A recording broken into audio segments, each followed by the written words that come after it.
What's up, Jaking? Back with another video today. I hope you all are having a great day today. Today I am doing part 2 of my life as a type 1 diabetic. And where I left off yesterday was how I manage it during school and out of school. So clearly it's summer, so I just check myself, test my blood sugar frequently.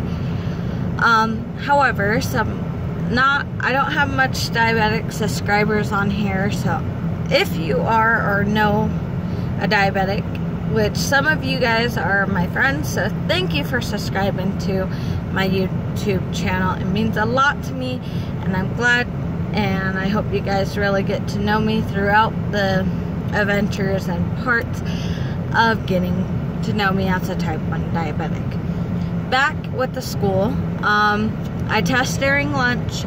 I test at least 3 to 4 times a day. When I first wake up, at lunch, when I either start feeling low or after lunch. And then the 4th time is mainly if I feel low. Blood sugars can go either high, low, or okay. However, today because I tested today, my blood sugar was pretty high. I corrected with my diabetic pump, which I will show you guys once again here in a moment. So I correct if I'm high. So high blood sugars, as your guys's probably are asking, what are high blood sugars? What do you consider, or what do your doctors consider as high blood sugars?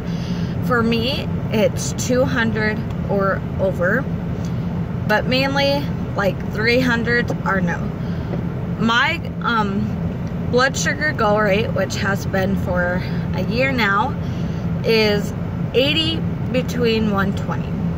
So those are my okay numbers. Perfect. I'm right on track. I'm not too low, but I'm not too high. Anything over 120 for me is considered high. A high blood glucose. And a low blood glucose is 80 or lower. So, and hospital, basically, blood sugars to send me to the hospital are very high, very, very high, or extremely, extremely low, such as like 17s and stuff.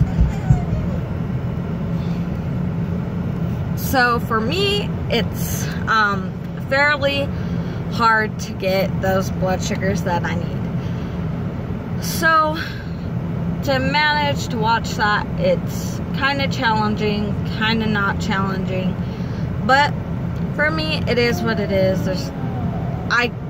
I've lived with it for going on 12 years in November. So diabetes is a big challenge. It sucks. There's, like I said in my last video, pros and cons to it. However, I stay positive, even if I'm in the hospital. Positive, positive, positive. If you let negative things or not so good hospital vibes get to you, all in all, you're gonna screw yourself. You're not gonna be thinking positive. You're not gonna be like, oh, I'm gonna get out of here, I'm gonna have a wonderful day after this. No.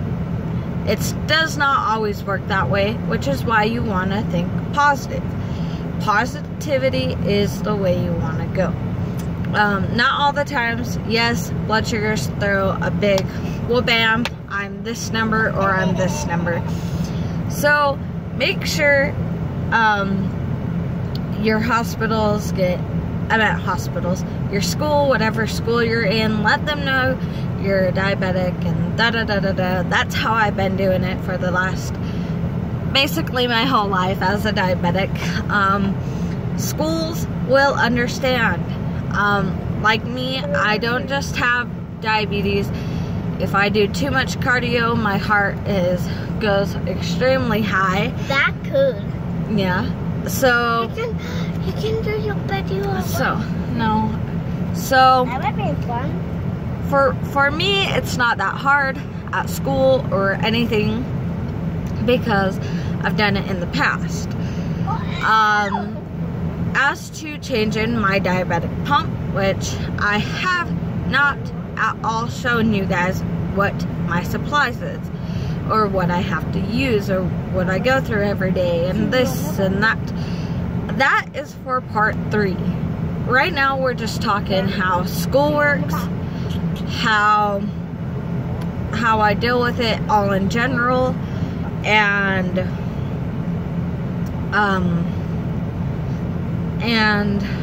if, like, is it hard, is it easy? That's basically what we're talking about today. So, like I said, school, basically I watch myself. I either tell my teachers, no matter what class I'm in, if I don't feel right, I go to the office. I have my tester in my backpack. I'm ready to go. And what I always carry is obviously my diabetic tester. Also, glucagon kit. Also, glucose tablets, glucose drinks, which is pure sugar. So if you're ever not too low, but low, and you need a boost of sugar to give your blood sugars back to normal, glucose tablets, glucose drinks. And if you're ever too low, always carry a glucagon, which I will show you in part 3 because I don't have all my supplies to show you. So I have a tester. This is what I monitor. Some of you guys have not seen it, so, and some of you have, because, you know, yeah, some of you guys have. So this is what a glucose tester looks like. Sorry if it's like not, if it's glaring.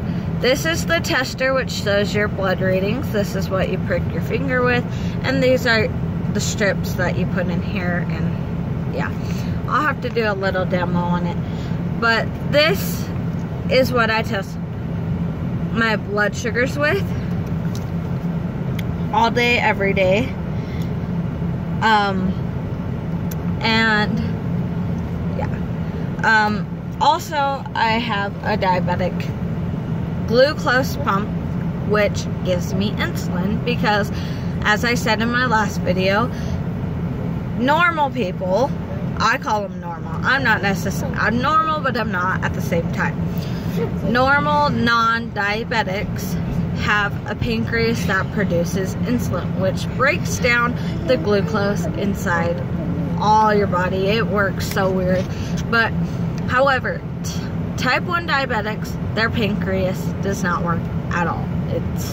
It's there, but it's not there. It's not for use at all.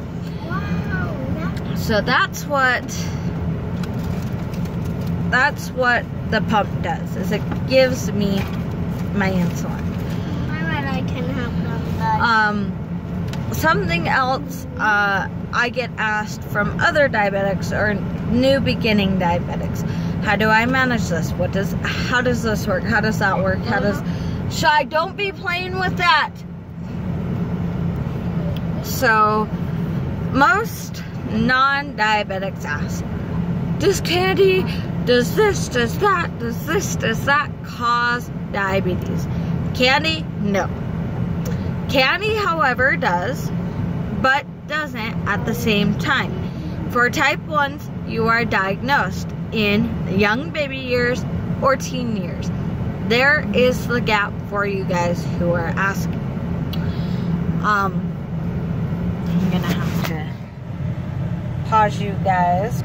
So, as I was saying, you are diagnosed either as a young little baby, or like I am now, I'm a teenager. Though you are most likely diagnosed somewhere in that. But yeah, diabetic struggles are really real. Some people are like, oh, no, it's not a struggle. It is. It's a life risk. If you're too low, anything can happen. If you're too high, you can go into cardiac arrest, aka a heart attack, which I have darn bang close to. With my diabetic episodes, most of you guys have not heard or don't know what happens to me when I have a diabetic episode. I go paralyzed on one side, completely one side, switches every 4 to 6 months. So I go paralyzed. I'm non-coherent. I act like a kid. I forget my name. I basically forget everything. So if I was during school when it happened or were to happen, I just have to relearn everything that I learned, because I would totally forget about it, which sucks. But living as a diabetic, you do what you gotta do, and life is life. However, I have been a diabetic for going on 12 years. I think positive, stay positive. Even when I'm in the hospital, I do not let anything, and I mean anything, get in the way. If you have people that inspire you or anything like that, I have Nick Jonas I lean on to. He's, first of all, a great actor, great singer, but he also deals with my struggle. So living as a diabetic is not always fun. Don't let negativity at all in any way, shape, or form if you are diabetic or anything. Don't let the negative, hateful, hurtful things get to you. Stay positive, even when you're in the hospital, even when you're having a bad time, even if your blood sugars and you're depending. Me, I get angry, really extremely angry when my blood sugars are high.